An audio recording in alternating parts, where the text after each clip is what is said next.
विचार आ रहा है ना कि लिखते समय ना ऐसे खट खट खट खट हाथ चल रहा है, वही आपका माध्यम है। अगर आप ये सोच रहे हैं कि मैं सोचूं और उसके बाद ट्रांसलेट करके फिर इंग्लिश मीडियम में लिखूं, तो जोड़ने थोड़ी वोकैबुलरी तो जोड़नी है ना, तो वो हमारे लिए आसान पड़ेगा। लेकिन अगर हम ट्रांसलेट करके पूरी भाषा को अडॉप्ट करने की कोशिश करें, थोड़ी मुश्किल पड़ेगी। लेकिन ऐसा नहीं, ऐसा करा नहीं है लोगों ने। मैं ऐसे बीच में IIT वगैरह या कहीं पर वो गए, वहाँ इंग्लिश मीडियम पढ़ा और उसके बाद उन्होंने एग्जाम इंग्लिश मीडियम से लिखा। और मैं ऐसे लोगों को भी जानती हूँ, स्कूलिंग हिंदी मीडियम थी, कॉलेज हिंदी मीडियम था और करा भी अपना एग्जाम उन्होंने हिंदी मीडियम से और वो भी क्लियर करे हैं। तो दोनों तरीके के एग्जाम्पल्स हैं, whatever you are comfortable. ठीक है,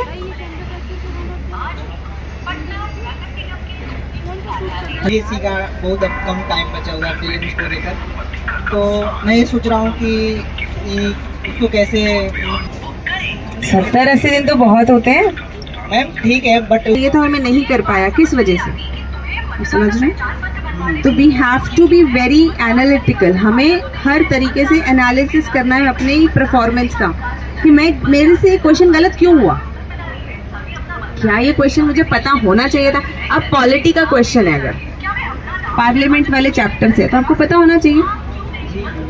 प्रेसिडेंट से है, गवर्नर से है, पता होना चाहिए। गवर्नर पे आना चाहिए ना क्वेश्चन, इतना सब कुछ चल रहा है देश में, राजनीति में, आना चाहिए। क्या नेशनल रीजनल पॉलिटिकल पार्टी पे आना चाहिए, पता होना चाहिए ना आपको, पता होना चाहिए। तो ये क्वेश्चन अगर आपकी गलत हो रही है, मतलब बेसिक्स में प्रॉब्लम है। एग्जॉटिक क्वेश्चन गलत हो जाए कोई बात नहीं, उसको कैसे सुधार कर पाएंगे? एनालिसिस करो, फिर वापस जाके रिवीजन करो। Analysis, revision.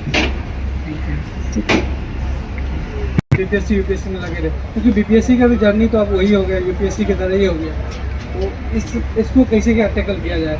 वो जो जनरल कंपटीशन का वनडे एग्जाम है उसको प्रॉपर छोड़ दिया जाए, प्रॉपर यूपीएससी की तरह ही देखा जाए, 1-2 साल एकदम यूपीएससी का ही तैयारी करे, तो इसको थोड़ा सा बदल। देखो, ये इस बात पे डिपेंड करेगा कि आपका स्ट्रैटेजी क्या है।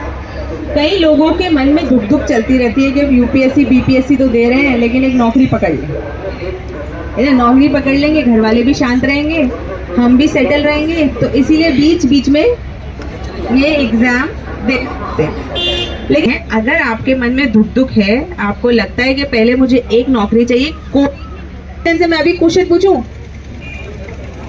अब देखो हाथ, अब देखो, पूछूं,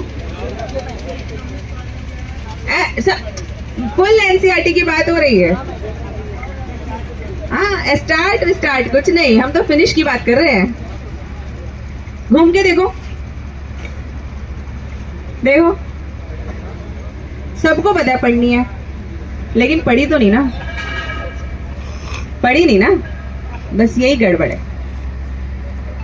रास्ता तो पता है हमें, लेकिन करना भी तो जरूरी है। ऐसे तो मुझे भी पता है चांद पे जाया जा सकता है, चांद पे जाया जा सकता है ना, लेकिन अब उसकी स्टेजेस है ना, उसे पार करना पड़ेगा ना, तब पहुंचेंगे। तो एनसीईआरटी पढ़नी पड़ेगी और स्टैंडर्ड बुक्स भी पढ़नी ही पड़ेगी, इसमें कोई रास्ता नहीं है और। ठीक है, थैंक यू मैम। तो आप किसी और को क्या बताओ, पहली चीज। दूसरी चीज, लाइफ के अंदर गोल सबके बदलते हैं, तुम्हारे भी बदलेंगे और बदलने चाहिए।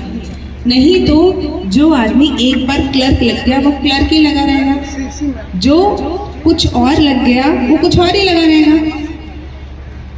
इतने सारे लोग हुए हैं जिन्होंने सर्विसेज क्विट करके अलग अलग प्रोफेशंस को अपनाया, एक नहीं है, बहुत सारे। और हम में से अगर हम लोगों को पता हो तो गांधी जी इनिशियली क्या थे? बैरिस्टर। अब बोलो, बैरिस्टर को छोड़ दिया, क्लैरिटी नहीं थी गांधी जी को जीवन में। अब गांधी जी को क्वेश्चन, सुभाष चंद्र बोस क्या थे? IAS, उन्होंने IAS छोड़ दी, बताओ, क्लैरिटी नहीं थी उनके जीवन में। Is it? नहीं, मैं तो बहुत छोटा हूँ, मैं तो बहुत छोटा कॉग है, लेकिन एवोल्यूशन ये कोई एवोल्यूशन। अगर इंसान की रिजर्वेशन है 60%, अराउंड मतलब 60% के आसपास है। 60% रिजर्वेशन, यस। और बिहार में जो अभी अपकमिंग एग्जाम्स को लेकर चल रहा है, सरकार ने भी जारी कर दिया है जातिगत आरक्षण को लेकर अराउंड 75%। कमेटीज ने भी कहा है। यस मैम, तो 75% ये जो रेशियो दिखाई दे रहा है 3:1 का जो रेशियो अब बटेगा, तो इसका तो इफेक्ट है बीपीएससी या दरोगा जैसे एग्जाम्स पे भी दिखेगा। और मन ही मन में कहीं ना कहीं एक डर भी सता रहा है जनरल कैंडिडेट ईडब्ल्यूएस जैसे, और कहीं एससी एसटी ओबीसी के लिए भी वो बेहतर भी विकल्प है उनके नज़र से। लेकिन आपका इसको लेकर क्या मानना है, मैं इसको जानना चाहता हूँ, क्योंकि आप एक IAS ऑफिसर रह चुकी हैं, तो इन सब के ऊपर भी आप लोग कहीं ना कहीं रिसर्च की होंगी, तो कुछ आपका मैं जानना चाहूँगा। कैंडिडेट है, यस यस। आप सपोर्ट करते हैं रिजर्वेशन को? No but no.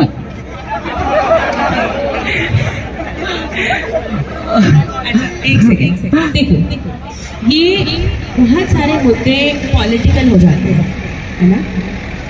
Political in the sense political mileage लेना। अगर मुझे किसी व्यक्ति से या किसी भी और व्यक्ति को कहना है कि आप हैशटैग लाना, पॉल साइंस में क्यों मन नहीं लगता?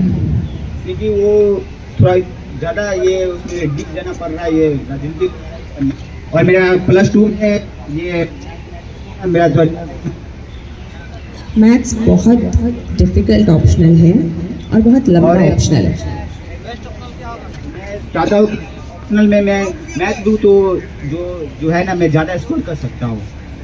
पहले सिलेबस देखो, PYQs देखो और करके देखो थोड़ा सा, क्योंकि मैं हमेशा कहती हूँ कि ऑप्शनल और जो सब्जेक्ट हम ग्रेजुएशन पोस्ट ग्रेजुएशन पे लेवल करना ही मैथ्स है और कुछ होगा ही नहीं मुझसे, तो कर लीजिए, फिर मेहनत करनी पड़ेगी। Thank you ma'am.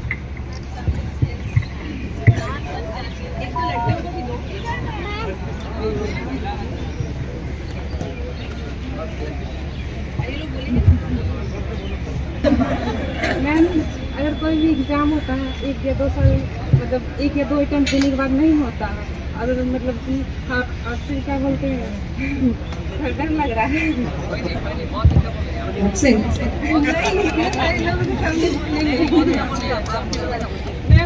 यहाँ डरोगी, ऑफिस में कैसे करोगी? डरना नहीं, बोलो। मतलब 1 या 2 अटेम्प्ट देने के बाद एग्ज़ाम क्लियर नहीं होता है, घर को में भी रिजल्ट नहीं दे पाते हैं, तो मैम मतलब कहीं मतलब और तरह से हमें रहता है कि हम एक लड़की हैं, हमें टाइम लिमिटेशन भी रहता है कि तुमको इतना दिन, और वो मतलब नहीं हो पाता, हम एक प्रेशर दिमाग बन जाता है कि आप तो नहीं कर पा रहे हो, मतलब एक डर लग जाता है कि यहाँ बिहार में खासकर ये भी होता है कि आपका एक बार आपकी शादी करवा दी जाएगी, ये सब भी प्रॉब्लम मैम बहुत झेलना पड़ता है तैयारी। ये परेशानी है। ये होता है कि हम लोग को मन में ये रहता है कि हम लोग को कुछ करना है, लेकिन इसके लिए हम लोग को टाइम का भी थोड़ा लिमिटेशन होता है। समझाना पड़ेगा, हर समझदार व्यक्ति की तरह समझाना पड़ेगा। ऐसे समझो, मैं इस बात को ऐसे बोलती हूँ कि अगर आप अपने परिवार को, जो आपका सबसे ज़्यादा भला समझते हैं, उनको कन्विंस नहीं कर पा रहे हो, उनको नहीं समझा पा रहे हो, अपने आर्ग्यूमेंट्स नहीं दे पा रहे हो, तो सरकार में आने के बाद बाकियों से कैसे डील